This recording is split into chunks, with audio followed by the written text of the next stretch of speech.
अस्सलाम वालेकुम। उम्मीद आप सब ठीक होंगे और अपने अपने लाइफ एंजॉय कर रहे होंगे। आज की video is on demand video है। ये दो प्यारे प्यारे से लोगों की, इन्होंने मुझे कहा था कि जो स्विंग मशीन है उसका जो पेडल है वो दिखा दें और दूसरा फिरकी को कैसे भरते हैं वो भी दिखा दें।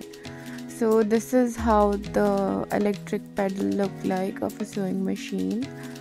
एक तो उसका एक कनेक्शन वायर होता है, एक स्विच होगा जो हम मेन बोर्ड में लगाएंगे। दूसरा ये कनेक्शन वायर होता है जो हम स्विंग मशीन में लगाएंगे और एक आधा पैडल होगा, ठीक है। और ये मैंने आपको वीडियो में थोड़ा, शायद मेरे अल्फाज मुझे नहीं पता कि मैच करें ना करें, लेकिन वीडियो में I told you that how you will assemble this mechanism together। ये जब हम फिर कनेक्शन वायर लगाने के बाद पहले कनेक्शन वायर लगा लेगा। इन केस अगर करंट आ रहा हो ये मशीन में या मोटर में तो वो आपको ना लगे, और फिर बोर्ड के साथ स्विच लगाएगा। और वो क्या कहते हैं, एक स्क्रू ड्राइवर होता है जिससे पता लगता है करंट आ रहा है कि नहीं, उसे चेक कर ले आइदर इट्स गिविंग करंट और नॉट। उसके बाद ये फिरकी का बोला गया था कि इसको किस तरह से मतलब रोल अप करते हैं। तो हमेशा याद रखिएगा जब आप मशीन में जब भी थ्रेड के साथ काम कर रहे हो, it should be tight enough, loose नहीं रखना। If you will do the loose things, अगर आप इसको हाथों के साथ राउंड करेंगे तो वो लूज़ हो जाएगा और उसकी वजह से फिर it will disturb you later. तो इसलिए छोटा सा पीस लेके और उसके साथ ये फिरकी रख के और साइड पे ही ये पैडल सा बना होता है, इसको प्रेस कर देगा और टाइट से ना करके थ्रेड को उसके अंदर भर लें। थोड़ा सी प्रैक्टिस चाहिए होगी but it will eventually work for you. उसके बाद ये इसका जो कवर है उसमें जितना आपका डिज़ायर थ्रेड है वो डाल लें और उसके बाद इस तरह से करके ना उसको ये जो एक सुराख सा होता है इससे निकाल लें। और फर्दर आपको कुछ करने की ज़रूरत नहीं। ये भी हमने इसलिए निकाला कि जब नीडल अंदर जाए तब वो थ्रेड को ऊपर खींच ले, और इस तरह हमने इसको टक करके अंदर डाल देना है। और you don't need to put thread anywhere, बस that's the only thing you want to do। अगर आपने देखना है प्रॉपर्ली कि थ्रेड किस तरह फिट करेंगे तो वो मैंने पहले वाली वीडियो में डाला हुआ है, आप स्विंग मशीन वाली प्लेलिस्ट में जाके देख सकते हैं। और मैं आज की वीडियो में आपको बताऊंगी हाउ टू मेक स्क्रंचीज़।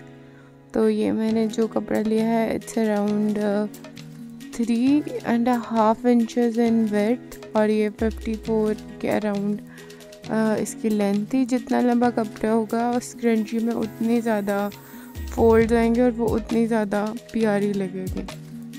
जिससे जैसे आप साइज़ इंक्रीज़ करेंगे उससे कि साइज़ और फोल्ड इंक्रीज़ होता जाएगा। फिर मेक श्योर आप दोनों एंड को एक तरफ से फोल्ड करके उसके ऊपर स्टिच कर लें या उसको सू कर लें। इससे ये होगा जो उसके थ्रेड्स निकलेंगे वो नहीं निकलेंगे, और दूसरा जो उसके एजेस हैं जो एंडिंग पे होगी वो बड़ी नीट आएगी। वो मतलब आपको मैसी नहीं लगेगी। It will give you the look of you know कि you bought a store bought scrunchies. इस तरह करके आपने दोनों साइड पे सिलाई लगा लेनी है। अच्छा, जब आपने इसको दोनों विड्थ वाइज फोल्ड कर लेना तो आप मेक श्योर कि दोनों एक ही तरफ से आपने किए हो। मतलब ये ना हो कि आप दूसरी तरफ कर दें और एक दूसरी तरफ कर दो।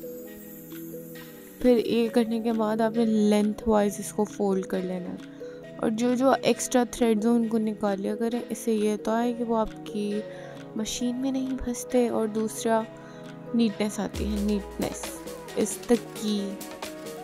जितना नीट काम करेंगे आपकी सिलाई या आपकी सूइंग थिंग में उतनी ग्रेस आएगी।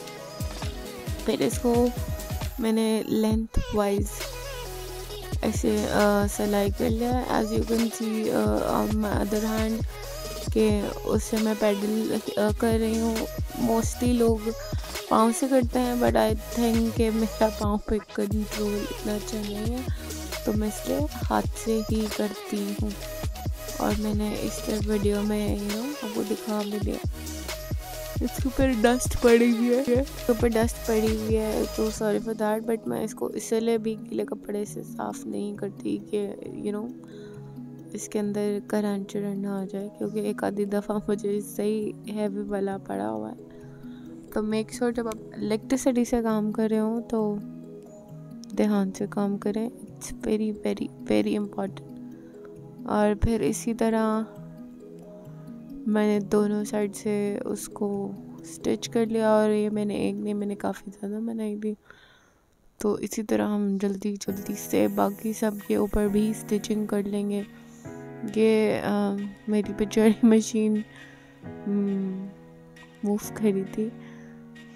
सीन ये था कि it was a slippery table, मैंने टेबल के ऊपर रखी हुई थी क्योंकि मुझे शूट करना था, लेकिन आप लोग इसको फ्लोर पे रख के भी कर सकते हैं। ये देखिए मैंने फिर दोनों एजेस स्टिच कर लिया ताकि नीटनेस आए। जो सबसे पहले थी वो मैंने आई गेस सिल्क से बनाई थी, और ये कॉटन वाले कपड़े से बन गया। अगर आपकी जो कपड़ा आप सिलवाते हैं अपने दर्जनों से या खुद सीते हैं, तो उनमें से ऐसे लंबे लंबे कपड़े बच जाते हैं, तो आप उनको वेस्ट मत किया करें, आप मंगाया करें उनसे और उनको करें हमें दे दें। फिर आप अपने कपड़ों के साथ मैचिंग बोनीज बनाया करें, फ्लेक्स अपना ही आपने फ्लेक्स दिखाना। तो I am wearing matching things, वैसे भी लड़कियों को मैचिंग चीज़ें पहनने का बहुत शौक होता है। तो इसी तरह मैं करके सारी जो मैंने काटी हुई थी उसके ऊपर मैंने स्टिच कर लिया।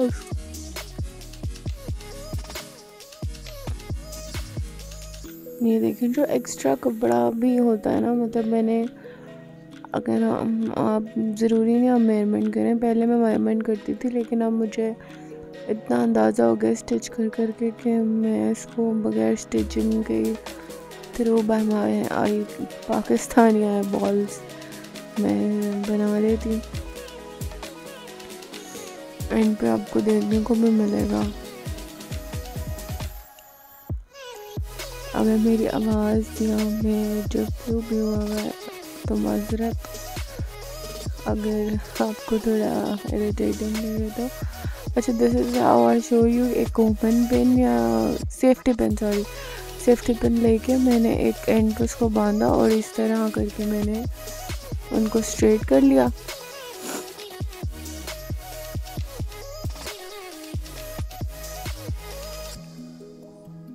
देखिए, एक तरफ से आप इसको ऊपर की तरफ खींच जाएंगे और दूसरी तरफ से आप कपड़ा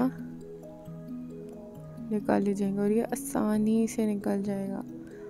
जितना अगर तो आपने मतलब थोड़ी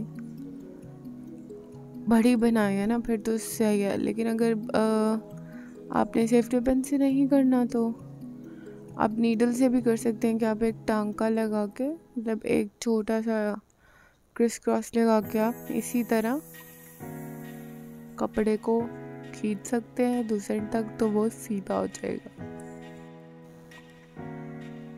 हम ये देखें, ये मैंने आपको दिखाया, ये जो हम सिल्क की स्कंजी सी रहे थे उसके अंदर से मैंने ये निकाला।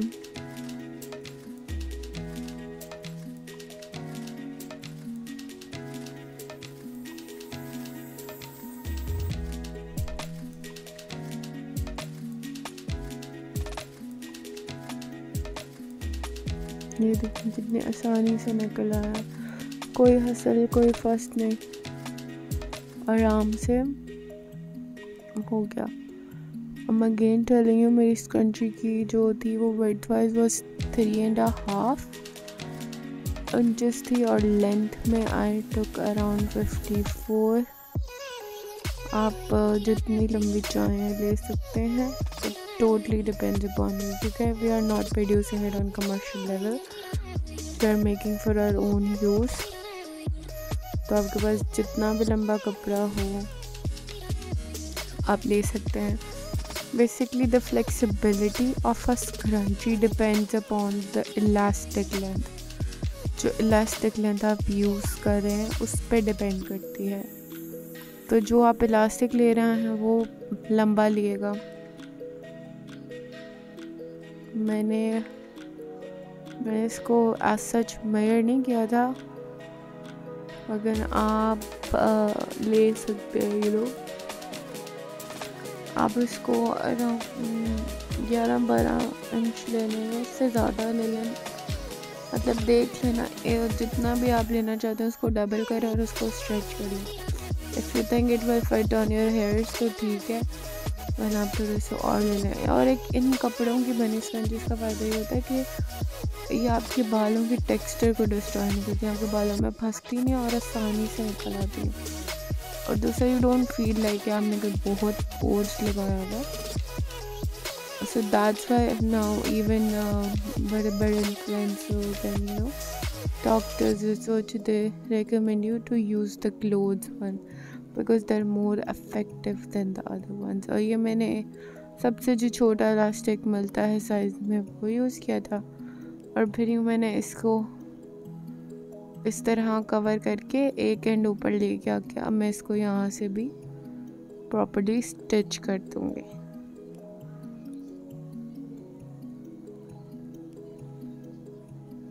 ये देखो मैं इसको यहाँ से प्रॉपर्ली स्टिच कर लूँगी। पहले मैं एक करती थी, लेकिन मैंने नोटिस किया कि वो जल्दी खुल जाती हैं। तो अब एटलीस्ट 2 सिलाइयाँ लाजमी मारें ताकि जो आपकी स्टिचिंग है वो खुले ना, और दूसरा आपका इलास्टिक ना खुले। ये बहुत इम्पोर्टेंट है। जो आप ऊपर से स्टिच कर रहे हैं, एंड वाली स्टिच कर रहे हैं, उसे वो आपके इलास्टिक को खुलने से भी प्रिवेंट करती है। इसलिए आप 2 स्टिचिंग लगाएं, दे आर मोर हेल्पफुल। और ये देखिए एंड पे मैं आपको दिखाया कि कितना अच्छे फोल्ड आए। जो आप मार्केट से लेके आए वो कितनी खुली खुली सी होती है, लेकिन इसमें फोल्ड